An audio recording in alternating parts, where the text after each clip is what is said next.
Waheguru Ji Ka Khalsa, Waheguru Ji Ki Fateh. I'm very pleased today to be joined by Rob Marris, who has been the MP for Wolverhampton South West in the past and is now fighting Paul Uppal for the seat. Rob Marris, welcome to the Sikh channel. Hi. How do you feel about the election that's coming up? Have you got a good chance of getting back in? Well, Waheguru Ji Ka Khalsa, Waheguru Ji Ki Fateh. I think I do.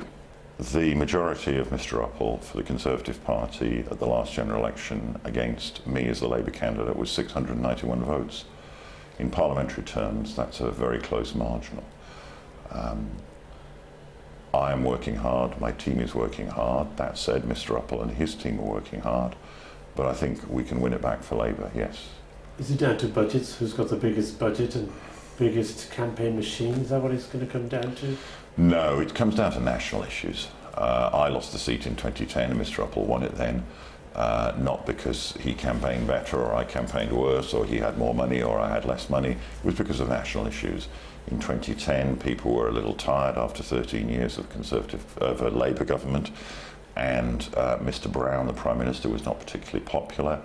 Mr Uppal worked hard and got elected on the back of that. Ed Miliband has not been rating very highly in the popularity scores. Will that affect you again, do you think? I don't think that will have much effect. Most people know that when they vote in a parliamentary election, they vote for the local candidate. I am the local candidate in Wolverhampton South West. I'm quite well known. The Labour Party has a good reputation across the city. In fact, we have more seats on the council now than we have ever had in Wolverhampton. So I think things are looking promising, but we've got to do the work. Have you taken the Sikh vote for granted in the past? Have you taken it as a matter of course that the Sikh community will vote for you, or are you having to work harder to make sure you meet some of the demands of the Sikh community? Have you taken it for granted, do you think? The Labour Party in parts of the country has taken the Sikh vote for granted in years gone by. I have never done that. And I'll give you an example of the contrast. When I was first elected to Parliament in 2001 on a Thursday, I went to the Gurdwaras on a Sunday, and my friends there politely said, "What are you doing here? You've won the election. We don't expect to see you for another 5 years." And I said, well, that's not the way it's going to be. Firstly, I'm here to thank you for your support, those who felt able to support me as the Labour candidate in 2001, and I will be back. And I went back to each Gurdwara in the constituency several times each year, because it is disrespectful and taking people for granted, and it's bad politics as well as rude if you simply say, oh, well, someone's a Sikh, they'll vote for my party. Completely wrong, and that was in 2001. 14 years later, that is very much the case. Sikhs as a community are, I'm pleased to say, more politically aware. Now, there were lots of politically aware Sikhs in 2001, in 1991, but as a proportion, it's gone up.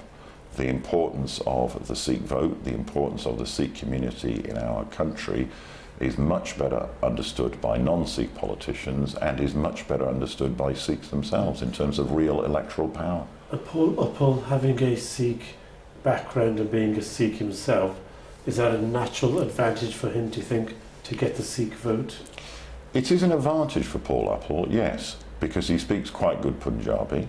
I don't speak any Punjabi. That makes it easier for him to communicate with voters. However, voters, whether they are Sikh or in any other ethnic group at all, are pretty sophisticated, and they judge someone by two things: what they say they will do and what they do. 5 years ago, of course, Mr Uppal had no track record. I did. 5 years on now for this general election, Sikh voters in Wolverhampton South West can see whether he and his party and his government have delivered the sorts of things they want, both as individuals and families in our society and as Sikhs, and they can contrast that with what I and the Labour government achieved when we were in office. They've certainly delivered stability. The economy has stabilised, and we have come out the abyss of 2008 and the debt issues and problems, so they have delivered some stability. Well, can we pause there? The debt problem is growing. The national debt under this government, with all its austerity, has gone up by over 50%. The national debt being the total indebtedness of our country to people who lend to us. Now we've had all the pain of austerity. Have we had the gain? The economy is growing slowly now, and I'm pleased that it is, but the national debt has gone up by well over 50%. That's not getting debt or government finances under control, despite all the cuts. Free schools have been welcomed by the Sikh community. There are now several Sikh free schools across the country. It's an initiative the Sikh community have supported and welcomed. Do you welcome the Sikh free school in Wolverhampton? Will you help it to expand, and would you like to see further free schools with a Sikh ethos? The Labour Party policy is against free schools, and I support that policy. I appreciate that some Sikh free schools in the country have been welcomed, not in Wolverhampton. The Anand Primary School, which was a Sikh free school, pushed by Mr. Uppal and people who were not from Wolverhampton mostly, had 20 pupils, 5 of whom were Sikh, out of a possible capacity of 420. It's been taken over by the more successful Nishcam group of schools from Birmingham. The last count that I'm aware of, it had 54 pupils out of 420 and has now had about £2 million spent on it. That's £2 million that could have been spent elsewhere. It's not popular with Sikhs in Wolverhampton. 54, even with an Nishcam takeover, when you've got a capacity of 420, is not a measure of popularity. In terms of Sikh ethos of schools, in terms of acceptance and tolerance and diversity, of course I support that. The Wolverhampton Sikh School has had some problems, and we hope it will overcome them and become successful, but they are all the other Sikh schools across the country have been extremely successful. There's one in Coventry which has been successful. There's the Nishkam school. There's the big school in Hayes, which has been extremely successful. So generally the schools are successful. We need to pause there.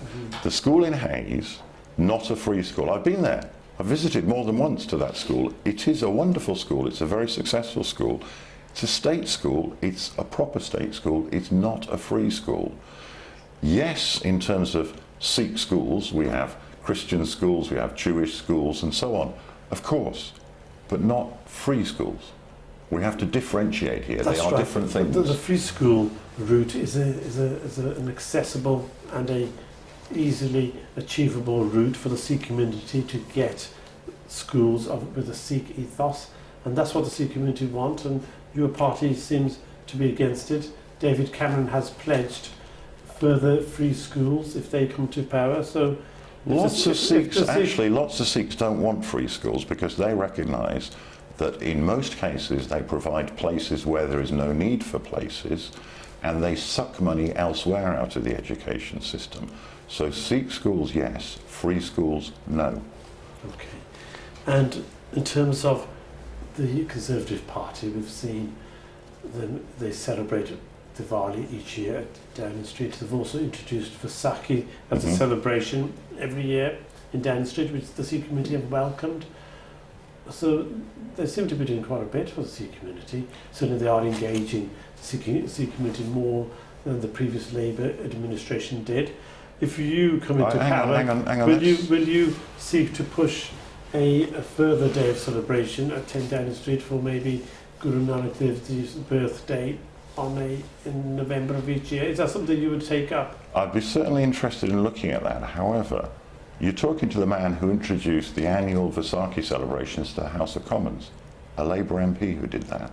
And in the early years, the turnout from the Conservatives was poor at Vaisakhi at the House of Commons.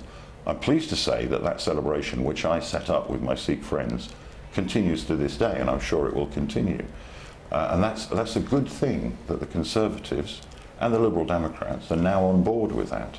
Again, as I said earlier, it's because they recognise the importance of the Sikh community. And I welcome Vaisakhi at Downing Street, but of course Vaisakhi at Downing Street, this is how much catching up there was to do for the Conservative Party. A friend of mine went there with his kirpan and was not allowed into Vaisakhi. A Vaisakhi celebration at Downing Street, you're wearing a kirpan, surprise, surprise, and you can't get in. You can get in the House of Commons with a kirpan easily, and so you should be able to. But the Labour Party historically have had big support from the Sikh community. And do you think that's changing now? With my parents' generation, they would vote automatically without question for the Labour Party. With my generation, it has now changed. People are not going to automatically give you their vote. And the Sikh community, by its very nature, is conservative in nature in terms of business, being entrepreneurs. We have the biggest home ownership as a percentage in the UK. So are we naturally conservatives? And will you be seeing a greater number of Sikhs moving away from you and the Labour Party in the coming years? I don't think so. I don't have a crystal ball. There was no automatic in your parents' generation. There was a very good reason for it. Apart from disability discrimination legislation, every single piece of anti-discrimination legislation in the United Kingdom, everything was introduced by a Labour government. Your parents' generation, those who came here in the 50s and 60s, and we're talking about broadly, they recognised that the Labour Party had delivered. It's a question of delivery. And you talk about entrepreneurs. Of course the Labour Party supports entrepreneurs. What we don't want is big corporations trampling all over them. We don't want big banks refusing, as they too often do, to loan money to small businesses, whoever they're owned by. And what Sikh voters, in my experience, generally look for is the big items. That is, what a government is going to do about the NHS, what it's going to do about crime, what it's going to do about education, what it's going to do about security. Will there be more spending under Labour? Yes, there will. And where's that? That'll have to come through taxation upon hard-working people. Is that right? No, some of it will come from taxation, for example, by reversing the Conservative Liberal Democrat tax cut for millionaires, which put the top rate down from 50% to 45%, by a mansion tax on homes worth more than 2 million and so on, and by a tax on banks. But so some of it will come from taxation. Some of it will come from borrowing for major infrastructure projects, which we think is an investment for the future generations, and therefore it should be quite acceptable to borrow money from that. And some of it will come from a growing economy where we have fewer people on benefits and we have rising living standards, for example, driven by increasing the minimum wage, pushing towards the living wage, and trying to get a virtuous circle of economic growth going where tax revenues naturally go up with more people in work and in higher paid work, and correspondingly the amount spent on benefits falling. Has Ed Miliband been to visit Gurdwara in recent times? I don't know.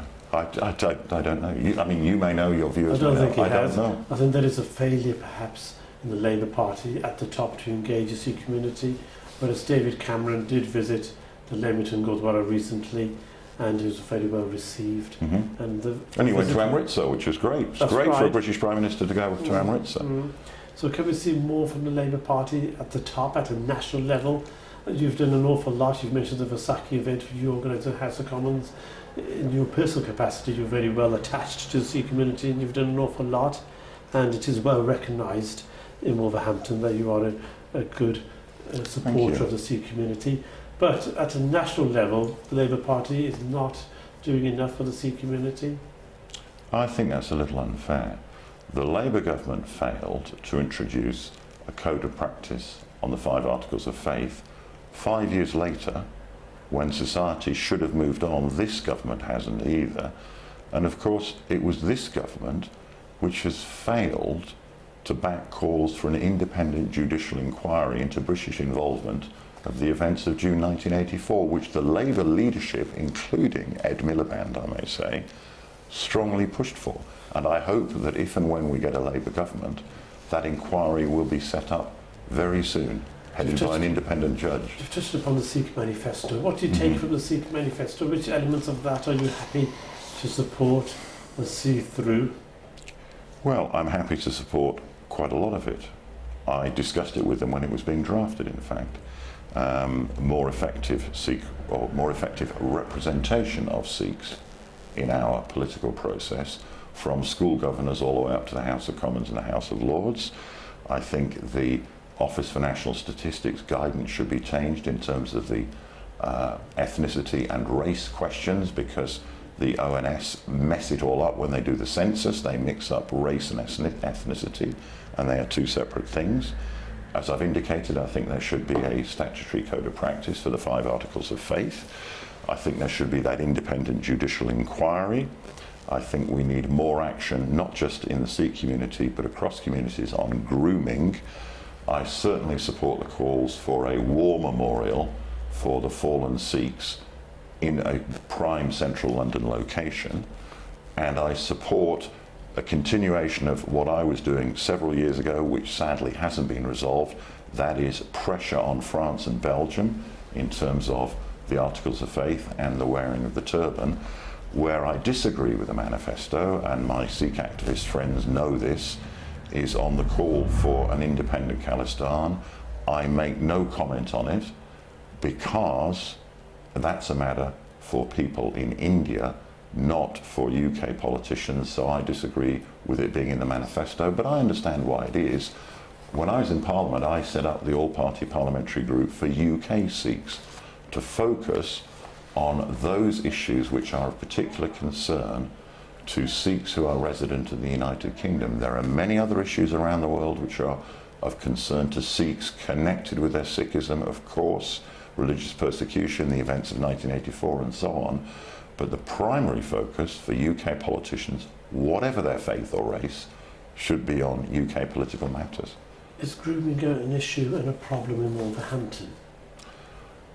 I don't know, but I fear it is, because it is in so many of our communities across the country, not just the horrific events in Rotherham and Rochdale and so on. If it is, what will you do about it if you are elected? Well, I think the first thing to do, and we're moving towards it as a society, is to get the police and social workers to take it more seriously. Is it a matter and I for think the that's police? starting happening. Or is it a matter for the source of the origin of this problem? If it's just coming from a particular part of the community, is it more an issue for them to resolve rather than putting it all at the door of the police? No, that's why I mentioned social workers. There is a societal problem with this, as well as an individual problem. But if, for example, you've got someone, an adult man, going on the internet, exchanging Facebook messages, say, with a girl who is 12 and he is pretending to be a boy of 13, that is almost certainly grooming and is a criminal offence. It's the offence of attempt, which you as a solicitor, just as I'm a solicitor, will know. It's in criminal matters, it's not simply whether you do the deed, but it can be a criminal offence to attempt to do the deed. And that would be grooming, and that is a criminal offence, attempted grooming. And in terms of Wolverhampton, the town has seen much better days. It has. And it's in rapid decline. It seems that decline cannot be arrested, and it's best to abandon Wolverhampton.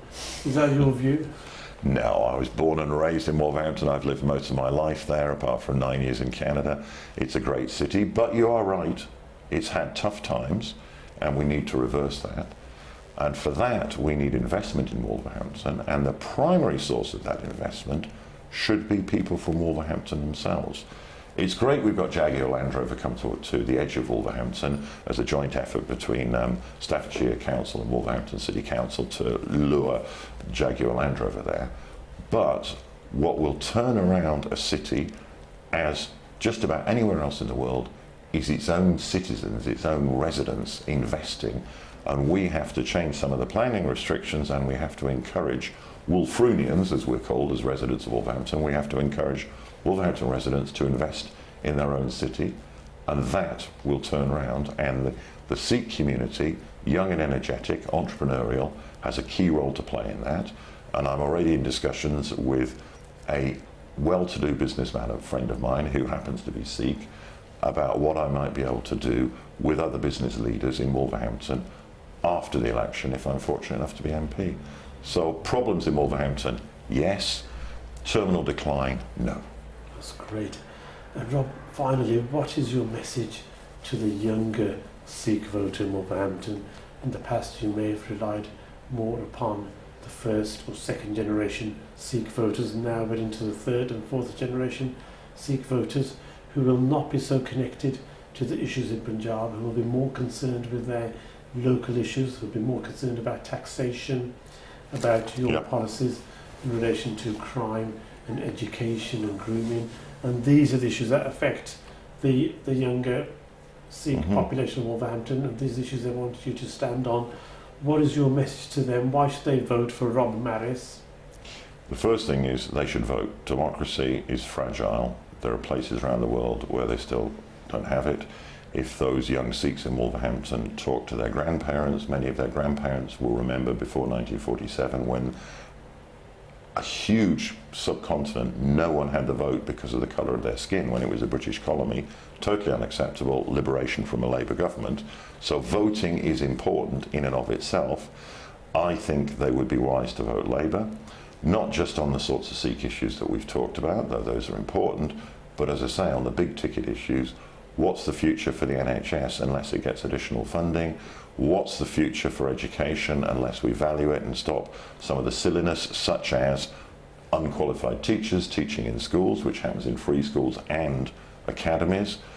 What's the future for their own security unless we reverse the huge decline in police numbers in the West Midlands?